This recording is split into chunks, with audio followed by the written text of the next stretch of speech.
तो मेरे प्यारे बच्चे नमस्कार, कैसे हो आप सब? बिल्कुल मस्त होंगे। देखो जिस तरह से अभी मॉडल पेपर जारी हुआ है 2026 वाले स्टूडेंटों के लिए बिहार बोर्ड का, तो मॉडल पेपर का ऑब्जेक्टिव क्वेश्चन सबको ही करा देता है, क्योंकि ऑब्जेक्टिव क्वेश्चन को मार देना है, मेन होता है उसका सब्जेक्टिव क्वेश्चन। तो मैं आप सभी के लिए मेरे प्यारे बच्चे मॉडल पेपर का सब्जेक्टिव क्वेश्चन लेके आया हूँ, जो ऑफिशियल मॉडल पेपर है।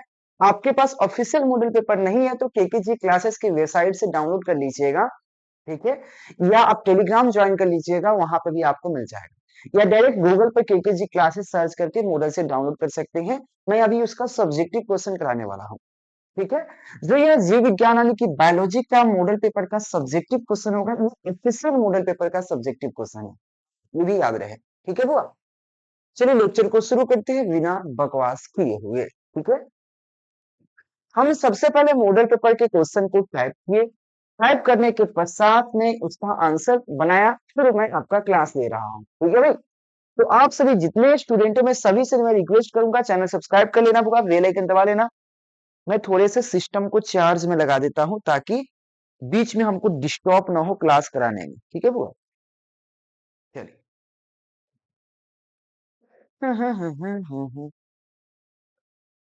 चलिए, मैंने चार्ज में लगा दिया।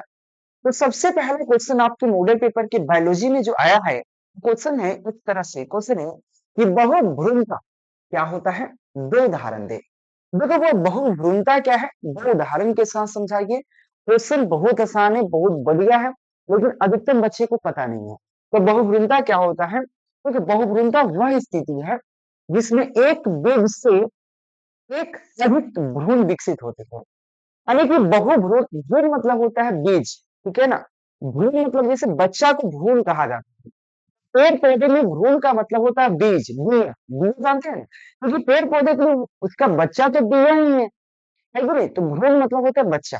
तो फिर कहा गया वो यहाँ पे बहुभ्रूण का वह स्थिति है, वह स्थिति है जिसमें एक बीज से यानी कि एक बिया से, ठीक है ना, एक बीज से क्या होता है, एक से अधिक भ्रूण विकसित होते हैं।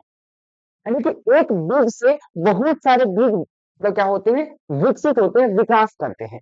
उसे कहीं बहुत भ्रूणता कहते हैं। गुड एग्जाम्पल की बात करें तो यहाँ पे याद रखना, स्ट्रिस है, यहाँ पे स्ट्रिस है, उसके बाद यहाँ पे जीनोस्पर्म है। जीनोस्पर्म और सिस्टर्स क्या है, दो प्रकार के ये उदाहरण है बहुभ्रूणता का। तो उदाहरण जरूर लिखिएगा, परिभाषा के लिए 1 नंबर, उदाहरण के लिए 1 नंबर। टोटल आपको 2 मार्क्स का एक क्वेश्चन, ठीक है भाई। आप मॉडल पेपर अगर ऑफिशियल 5 मॉडल पेपर का ऑब्जेक्टिव और सब्जेक्टिव अगर कर लेते हो, मैं गारंटी देता हूँ एक भी क्वेश्चन बाहर नहीं जाने वाला।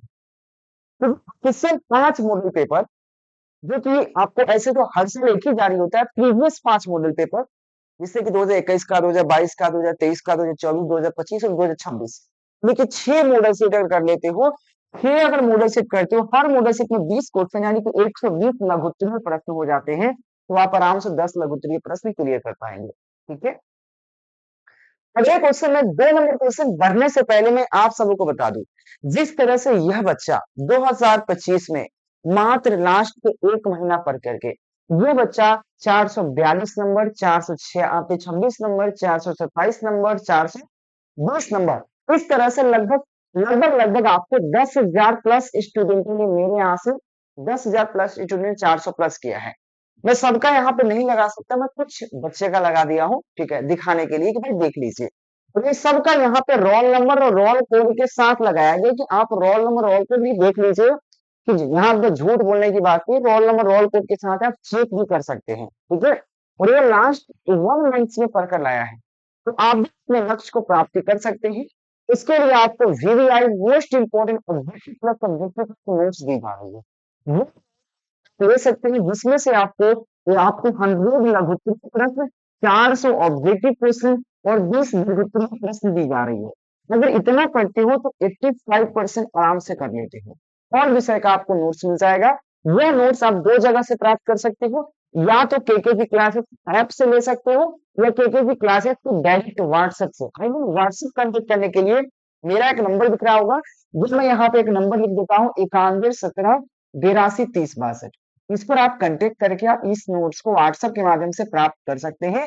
यह पेमेंट जो है 199 का है, और विषय का मिल जाएगा आप किसी से कहीं से भी करवा सकते हैं मेरे इस नंबर पे, ठीक है भाई? तो ये ज़रूर लीजिए, इतना खर्च किए हो, लास्ट का अगर इतना भी नहीं कर पा रहे हो, ₹200 के लिए आप पीछे हट रहे हो तो आपकी गलती है, मेरी गलती नहीं है, ठीक है भाई?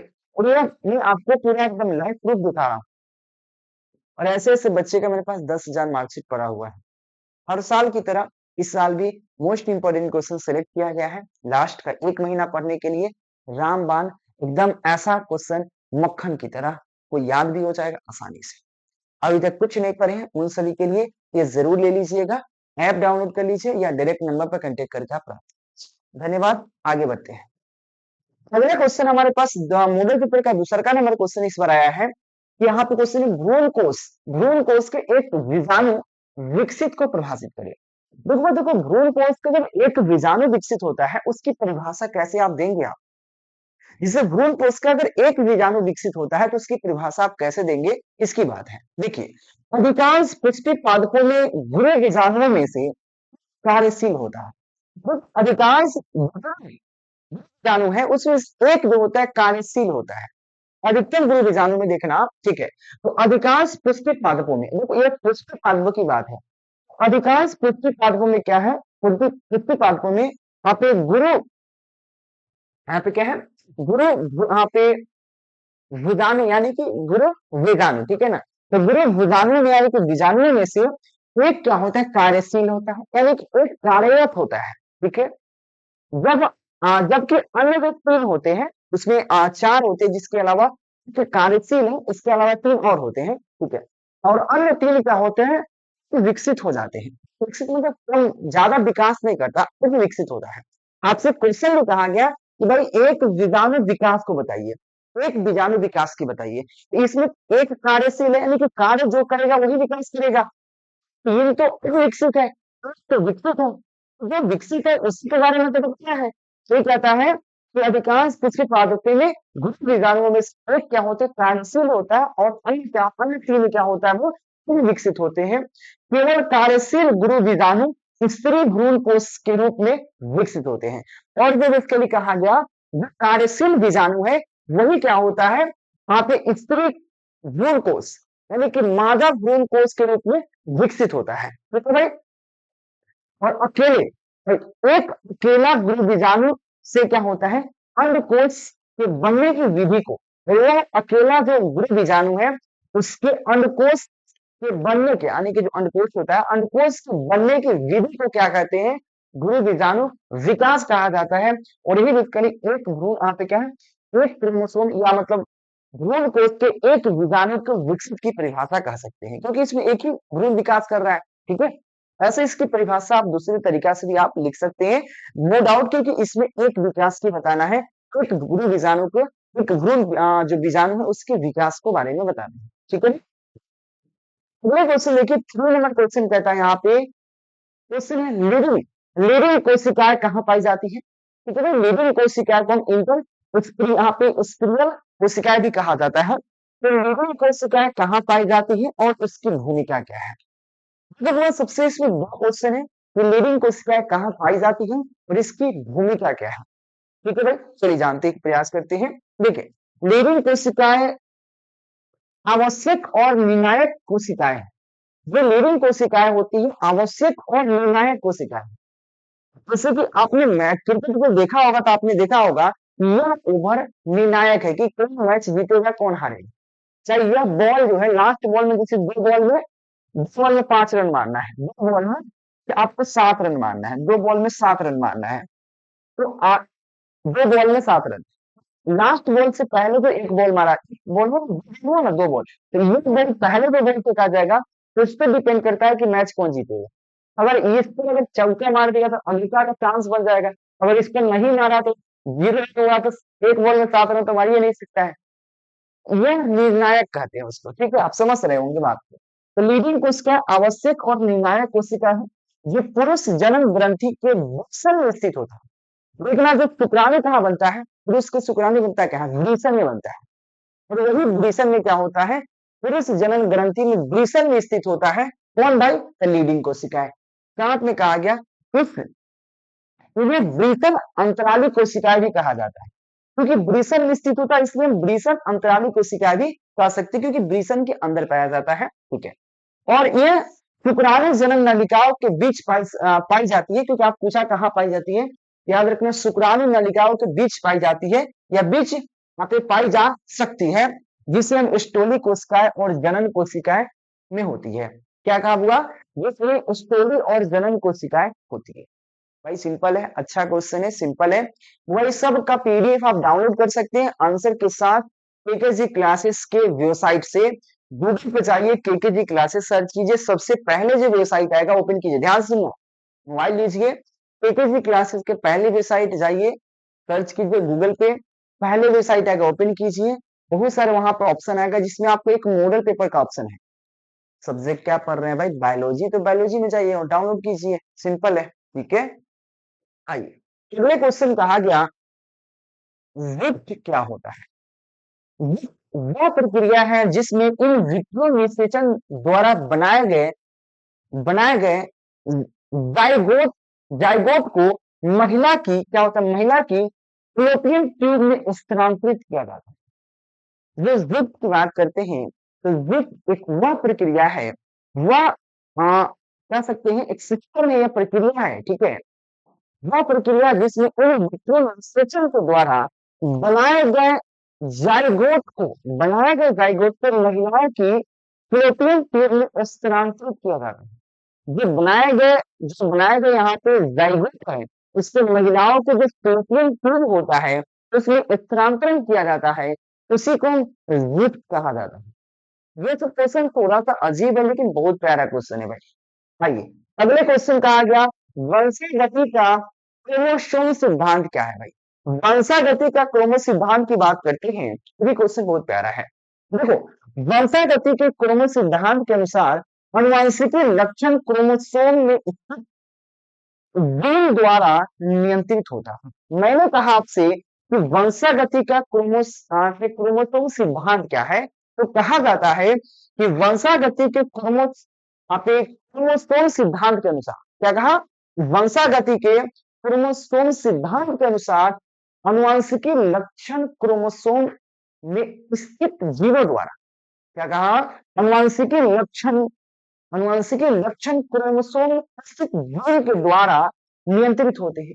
और यह सिद्धांत बताता है कि जीन क्रोमोसोम की स्थिति जगहों पर स्थित होता है। कहा गया, यह जो सिद्धांत बताता है कि क्रोमोसोम की निश्चित जगहों पर स्थित होता है, और ये जो क्रोमोसोम होता है तो निश्चित फिक्स जगह पे स्थित होता है, और ये क्या होते हैं, और क्रोमोसोम के माध्यम में पीढ़ी दर पीढ़ी क्या होते हैं, संचारित होता है। और ये अनिश्चित जगह पे स्थित होता है, पीढ़ी दर पीढ़ी क्या होता है, संचारित होता है। और देखो परिभाषा मैंने अच्छे से लिखने का प्रयास किया है, फिर भी अगर कहीं भी आपको दिक्कत है, अगर इसकी परिभाषा पहले से आपको याद है, उसी परिभाषा को कंटिन्यू कीजिए, इसका नहीं। क्योंकि सिंपल होता क्या है, जब परिभाषा ऑलरेडी आपके दिमाग में फिट है तो वह आपके लिए ज्यादा जल्दी याद हो जाएगा, न कि न्यू परिभाषा, ठीक है भाई। अगला क्वेश्चन कहते हैं यहाँ पे, समझता यानी क्या, समझता को परिभाषित करें और समजात अंगों का उदाहरण दें। तो समझता जो होता है ये क्या है और इसकी उदाहरण क्या हो सकता है। समजात अंग की बात हो रही है, पौधे और प्राणियों के अंग जिनकी आधारभूत संरचना एक समान हो, यानी कि पौधे और प्राणी, जितने पौधे हैं चाहे प्राणी हैं जीव जंतु हैं, जिसकी आधारभूत संरचना समान हो, आधारभूत संरचना उनके इक्वल हो, बराबर हो, लेकिन या अनेक कार्य उसके भिन्न भिन्न हो, लेकिन उसके काम करने का जो तरीका, काम जो है उसके अलग अलग हो, उसी को हम क्या कहते हैं, समजात अंग कहते हैं या समझता कहते हैं। कहा गया, पौधे और प्राणियों के अंग जिनकी आधारभूत संरचना बराबर हो, लेकिन उसके कार्य जो होता है, वर्क जो है अलग अलग है, भिन्न भिन्न है, उसे हम क्या कहते हैं, समझता अंग कहते हैं या समजात अंग कहते हैं। कुछ एग्जाम्पल की बात करें हम, जैसे पक्षियों के पंख, मनुष्य के भुजा, पक्षी के जो पंख है और मनुष्य का जो बाण है, ठीक है, कुत्ते की अगली हड्डी जो है, ये सब क्या है बुआ, सभी अंग संरचना की दृष्टि से देखा जाए तो बराबर है, लेकिन सबका काम अलग है। जैसे मैं इससे क्या कर रहा हूँ, लिखने का काम कर रहा हूँ, खाने का काम कर रहा हूँ, कार्य अलग है, लेकिन पक्षी देखो पंख से उड़ने का काम करता है भाई, ठीक है, तो इसका अलग अलग काम हुआ, लेकिन तो इसकी संरचना एक है कि जो पंखा ऐसे हम ऐसे तो कर सकते हैं ना, वो भी कर सकता है, लेकिन काम अलग अलग है। ठीक है ना, तो ये होता है वो समझात अंग और उसके उदाहरण। ठीक है, आइए दो क्वेश्चन।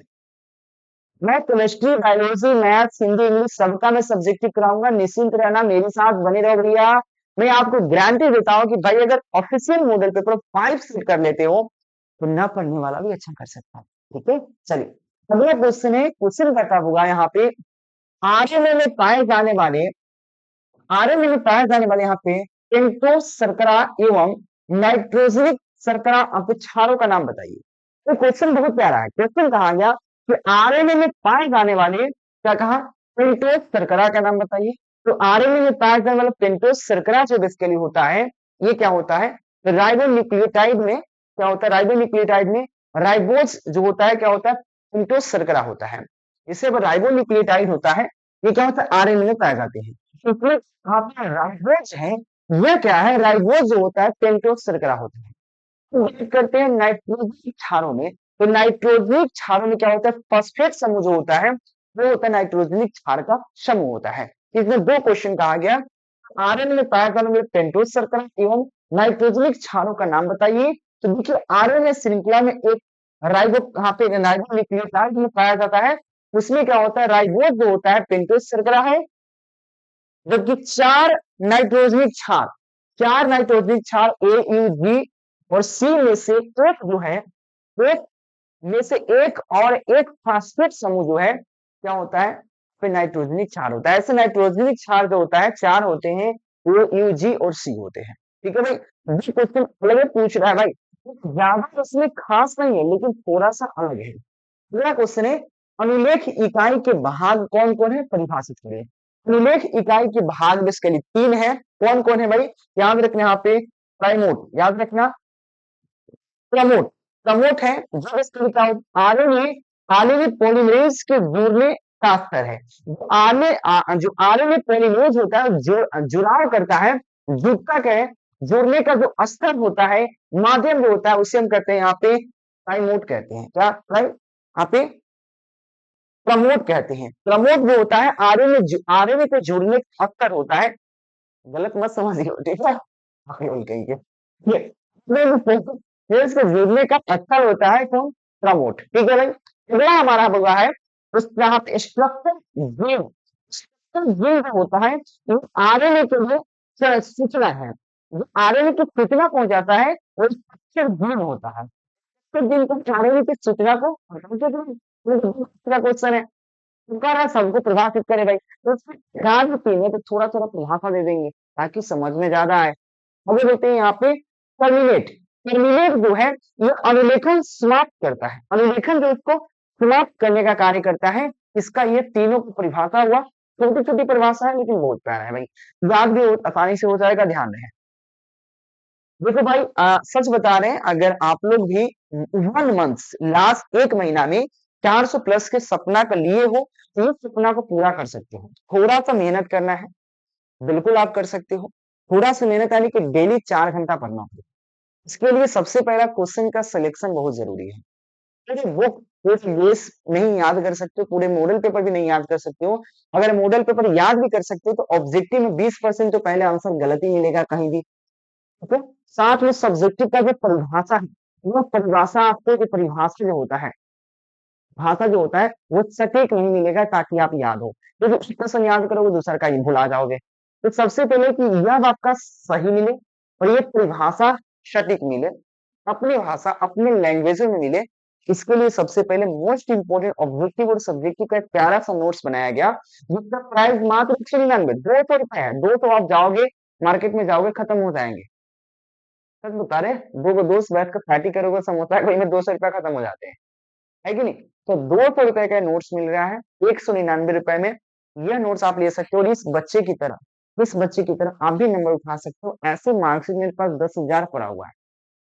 ठीक है, ज्यादा कुछ नहीं बोलेंगे, मेरे दिए गए नंबर आप संपर्क कीजिए 91 17 82 30 62, या आप डायरेक्ट नंबर यानी कि केकेजी क्लासेस ऐप डाउनलोड कर सकते हैं और ऐप सभी से प्राप्त कर सकते हैं। ठीक है वो केकेजी क्लासेस का ऐप मेरे पास 10th का, 12th साइंस, 12th आर्ट्स सभी स्टूडेंट के लिए अवेलेबल है। जिसको जो चाहिए आराम से लीजिए और पढ़िए। Most important objective plus subjective देंगे। अब रहा बात कितना बच्चे कहेंगे सर हम तो फोन पे गूगल पे चलाते ही नहीं है, तो आप कहीं से भी किसी से दुकानदार से करवा सकते हैं और ले सकते हैं। ठीक है, जब इतने खर्च किए हो तो आप 200 और ही सही कीजिए और फिर देखिए। और पूरे एग्जाम तक आपको हेल्प मिलेगा ग्रुप के माध्यम से। जो बच्चा नोट्स लेता है उसका नंबर ग्रुप में ऐड होगा, वहां से पूरे एग्जाम तक आपको हेल्प दी जाएगी। बॉयज ग्रुप अलग है, गर्ल्स ग्रुप अलग है, तो जरूर आप ज्वाइन कीजिए और जरूर इसे नोट्स को प्राप्त कीजिए। जब उसमें हैंड टू हैंड नोट्स मिल जाएगा उसी समय। ऐसा नहीं कि आज पेमेंट की कल नोट्स मिलेगा, ऐसा नहीं, हैंड टू हैंड उसी समय। ठीक है भाई। अगला क्वेश्चन है, क्वेश्चन कहता है यहाँ पे अंतरण आरएनए, यानी कि अंतरण आरएनए को हम टीआरएनए कहते हैं, वो ये भी याद रखना। कभी कभी इंग्लिश में आपने याद किया होगा टीआरएनए जानते होंगे, लेकिन अंतरण आरएनए नहीं जानते तो आप जान लीजिए। क्वेश्चन ऐसे ही कहा गया, वह अंतरण आरएनए के वहां पे औषधीकरण का अर्थ क्या होता है, यानी कि टीआरएनए के अर्थ क्या होता है। टीआरएनए के औषधीकरण का अर्थ क्या होता है, चलिए समझते हैं। अंतरण आरएनए यानी कि टीआरएनए के औषधीकरण का अर्थ टीआरएनए का एमिनो एसिड में से जोड़ना। क्योंकि इसका मतलब है टीआरएनए जो होता है, टीआरएनए का एमिनो एसिड, एमिनो आप क्या है, एमिनो एसिड से जुड़ना, इसका अर्थ ही होता है। सिर्फ एक लाइन का परिभाषा है कि टीआरएनए का औषधीकरण या अवशोषीकरण का अर्थ क्या होता है, तो टीआरएनए को एमिनो एसिड, एमिनो अम्ल, इसी तरह का अम्ल होता है, एमिनो अम्ल से जुड़ने की प्रक्रिया को क्या कहेंगे, टीआरएनए का अवशोषीकरण कहेंगे। सिंपल है, एक लाइन की परिभाषा है, बढ़िया भैया। अगले क्वेश्चन है मलेरिया के लिए उत्तरदायी प्लस वहां पे प्लाज्मोडियम की कुल जातियां का नाम बताइए। क्वेश्चन सिंपल है भाई, क्वेश्चन कह रहा है कि भाई मलेरिया के लिए उत्तरदायी प्लाज्मोडियम की तीन जाति का नाम बताइए। तो उसके यहाँ पे मैगली मैग्लीगेंट मैग्लीगेंट मलेरिया किस जाति के प्लाज्मोडियम के कारण होता है। तो तीन जाति उसके निम्नलिखित हो सकते हैं, जैसे कि पहला हमारा यहाँ पे प्लाज्मोडियम फेलिसपारम, फेलिसपारम सबसे पहला उसकी प्रजाति है प्लाज्मोडियम फेलिसपारम। फेलिसपारम क्या है, यह जो होता है, यह प्रजाति सबसे अधिक कमजोर वाले आप एक कमजोर करने वाली मलेरिया का कारण है। और यह जो प्रजाति है सबसे कमजोर करने वाली मलेरिया की प्रजाति है, सबसे पहला।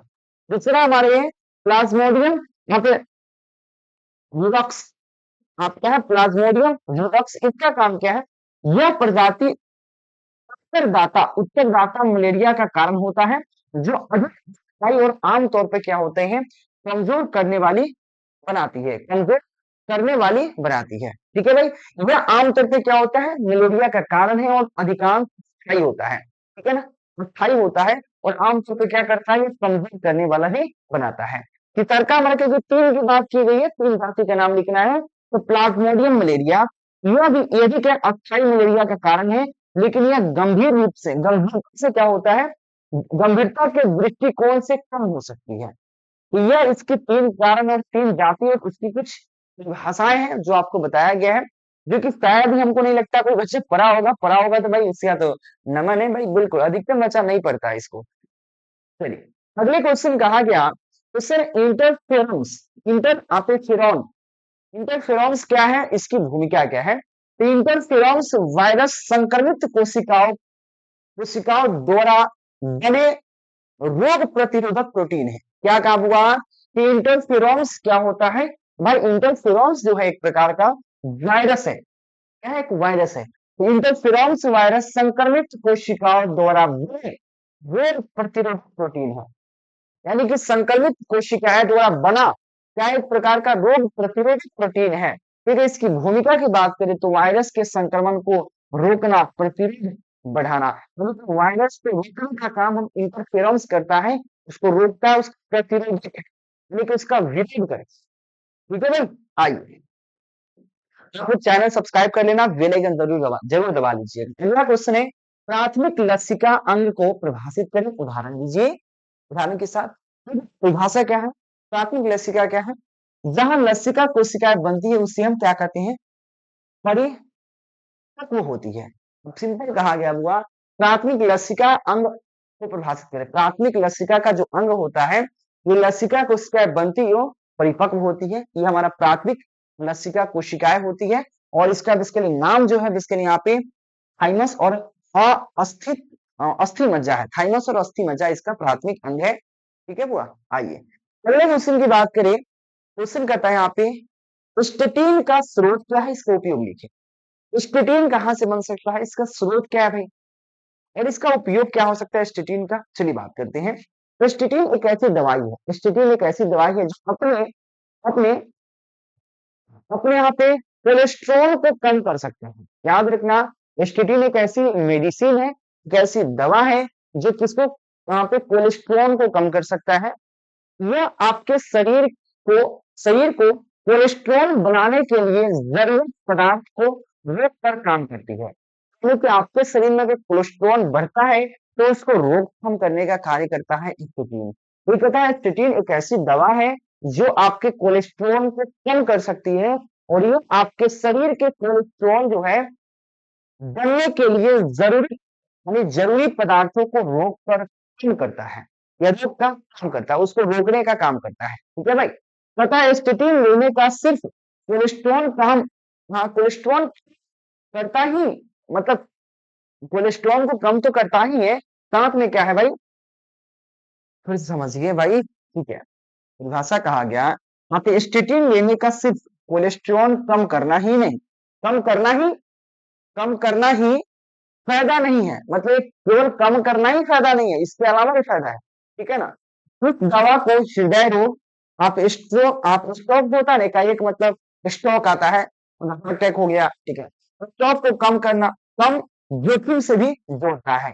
यानी कि इसका कहने का मतलब है स्टेटिन का सिर्फ कोलेस्ट्रॉल को कम करना ही नहीं है, कम करने का ही फर्ज नहीं है, बल्कि आप इसको, यहाँ पे जो स्ट्रोक होता है, हार्ट अटैक आता है, इससे भी राहत मिलता है यहाँ पे स्टेटिन। यह इसका कहने का मतलब है। परिभाषा का थोड़ा इधर उधर करके लिख सकते हैं, कोई दिक्कत नहीं है। ठीक है, अगले क्वेश्चन बढ़ने से पहले मैं कुछ बोलूंगा नहीं। जो बच्चा लगातार वीडियो देख रहा है, पूरे वॉच कर रहा है, यहाँ तक जो बच्चा आया है, ये नोट्स प्राप्त कर लीजिएगा। बार बार हम याद दिला दे रहे हैं, वीडियो रोकिए, सबसे पहले आप नोट्स प्राप्त कीजिए, पढ़ना शुरू कीजिए। साथ में आपको यह पीडीएफ आप केकेजी क्लासेस की वेबसाइट से डाउनलोड कर सकते हैं। मैं इस पर ज्यादा कुछ नहीं कहूंगा। लास्ट एक महीना का पढ़ने के लिए रामबाण जड़ बूटी टॉनिक कह सकते हैं, एक महीने के लिए। ठीक है, अगला क्वेश्चन है प्लाज्मिड को परिभाषित करें। प्लाज्मिड क्या है? बैक्टीरिया में पाए जाने वाले छोटे वृत्ताकार स्व प्रतिलिपि करने वाला डीएनए अणु प्लाज्मिड का। प्लाज्मिड क्या है? तो प्लाज्मिड यहाँ पे बैक्टीरिया में पाए जाने वाले छोटे वृत्ताकार स्व प्रतिलिपि करने वाले यहाँ पे डीएनए अणु प्लाज्मिड का। ठीक है भाई, आइए आगे बढ़ते हैं। अगला क्वेश्चन है पीसीआर का उपयोग क्या है, इससे इसमें शामिल चरणों का सिर्फ नाम लिखिए। भाई सिंपल कहा गया आपको पीसीआर का उपयोग क्या है।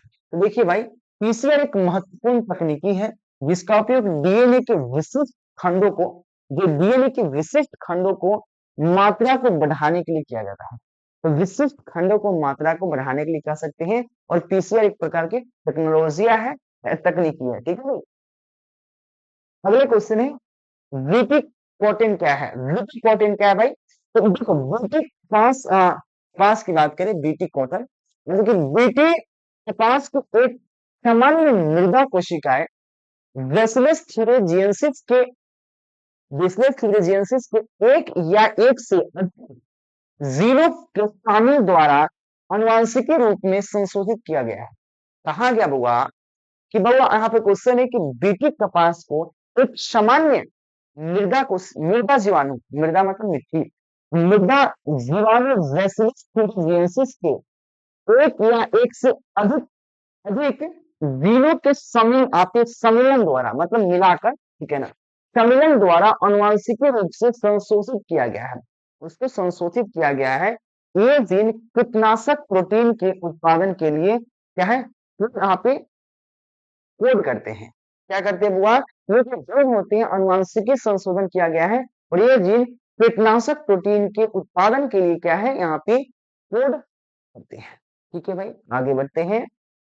अगला क्वेश्चन है यहाँ पे स्पर्धा, ये स्पर्धी, स्पर्धा कहिए या स्पर्धी कहिए, ठीक है वो?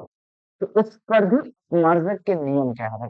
मतलब स्पर्धा स्पर्धा अपमार्जक के नियम क्या है भाई? चलिए समझते हैं।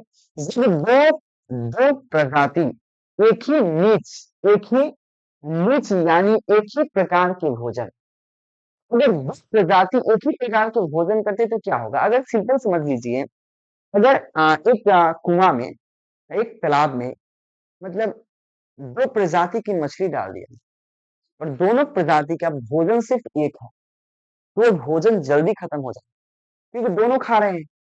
और दोनों प्रजाति खत्म होने के पश्चात वहां पर उसकी स्थिति डगमगा जाएगी और ज्यादा दिन तक वहां पर रह नहीं पाएंगे क्योंकि सिंपल है कि दोनों एक ही चीज खा रहा है। अगर जंगल में सब एक ही चीज खाने लगे तो फिर दिक्कत हो जाएंगे, वो चीज बचेगा ही नहीं जंगल में। जंगल में होता क्या है, हर जानवर अलग अलग चीज को खाता है। कोई पेड़ पौधा खाता है तो कोई मांस मछली खाता है, मतलब कोई ऐसे ही रहता है, मतलब बहुत सारा अलग अलग कीड़ा मकोड़ा खाता है, इसलिए जीवन चक्र चलता रहा। तो यहाँ पे कहा गया कि जब दो प्रजाति यानी एक ही प्रकार के भोजन, ठीक है ना, एक ही नीच मतलब आप एक ही प्रकार के भोजन, भोजन आवास और संसाधनों पर निर्भर करता है। एक ही प्रकार के भोजन करेंगे, एक ही प्रकार की जगह पे रहेंगे और एक ही प्रकार के संसाधनों पर निर्भर करेंगे, तो ये लंबे समय तक एक ही स्थान पर नहीं रह सकते हैं। हाँ, आप क्या होता है, सह अस्तित्व नहीं कर सकते, यानी कि एक ही स्थान पर ज्यादा दिन तक नहीं रह सकते हैं, अस्तित्व नहीं कर सकते हैं। सिंपल है कि भाई सब खत्म हो जाएंगे जल्दी से, ठीक है।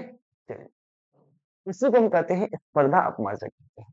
अगला क्वेश्चन है, प्राथमिक वहां पे उत्पादकता को प्रभावित करे। देखिए प्राथमिक उत्पादक कौन है? पेड़ पौधा, शैवाल, ये सब ये सब उत्पादक है, ठीक है। तो कहा गया किसी पारितंत्र में उत्पाद को, जैसे हरे पौधे, शैवाल आदि, ठीक है वो, यानी किसी पारितंत्र में उत्पादकों द्वारा सौर ऊर्जा को सौर ऊर्जा को रासायनिक ऊर्जा में सौर ऊर्जा का रासायनिक ऊर्जा में बदलकर यहाँ पे निर्दिष्ट समय के प्रति इकाई क्षेत्र में कुल जैव द्रव का निर्माण किया जाता है। इसे प्राथमिक उत्पादक कहा जाता है या उत्पादकता कहा जाता है। फिर से समझने के प्रयास कीजिएगा। किसी पानी तंत्र में उत्पादकों द्वारा सौर ऊर्जा को रासायनिक ऊर्जा में बदलकर निर्दिष्ट समय में प्रति इकाई क्षेत्र में कुल जैव द्रव के निर्माण किया जाता है, उसे प्राथमिक उत्पादकता कहते हैं। भैया देखो, आप कहोगे सर खाली तक पढ़ दे रहे हैं, निकल जा रहे हैं। भाई देखो, हमारा अभी समय बहुत कम चल रहे हैं, इस समय में ज्यादा क्वेश्चन कराने हैं, हमको 5 मॉडल सेट कराने हैं, सब सब्जेक्ट का कराने हैं, इसलिए थोड़ा फास्ट तो चलेंगे ही। चलिए आगे बढ़ते हैं। स्वस्थानीय संरक्षण क्या है? इसके संरक्षण के मुख्य तकनीकी क्या है? स्वस्थानीय संरक्षण की बात करें तो किसी जीव प्रजाति को उसके प्राकृतिक प्राकृतिक आवास, मतलब रहने की जगह, आवास और संरक्षण, मतलब संरक्षण और सुरक्षित करना ही स्वस्थानीय संरक्षण कहलाता है। यानी कि कोई भी जीव जंतु, तो कोई भी आप किसी जीव जाति का उसके प्राकृतिक आवास में ही संरक्षण और सुरक्षा करने का स्वस्थानीय संरक्षण कहलाता है। और इसकी कुछ तकनीकी कौन सा है? राष्ट्रीय उद्यान, ठीक है ना, उसके बाद यहाँ पे अभ्यारण्य अभ्यारण्य जो होते हैं जहाँ पे रहते हैं, साथ में यहाँ पे जीव मंडल आरक्षित क्षेत्र, और साथ में यहाँ पे पवित्र उपवन, ये सब ऐसे क्षेत्र है जहाँ पे जाकर आप अपना, वहां पे जीव को, रहने वाले को सुरक्षा दी जा सकती है और सुरक्षा दिया जाता है, स्वस्थानीय संरक्षण कहलाते हैं। अगला हमारा बढ़ने से पहले मैं बार बार इस चीज को रिपीट कर रहा हूँ, मैं अब लास्ट बार रिपीट कर रहा हूँ, इसको आप लिख ही लीजिए। अब नहीं कहूंगा, अब ठीक है, कुछ नहीं बोलेंगे। अगला क्वेश्चन कहता है यहाँ पे, रिवेट पोपर रिवेस्ट रिवेट पोपर परिकल्पना क्या है? रिवेट पोपर परिकल्पना क्या है? ये ऑफिशियल मॉडल पेपर बायोलॉजी का पढ़ा रहा हूँ, जो इस बार जारी हुआ है बिहार बोर्ड 2026 के लिए, ठीक है।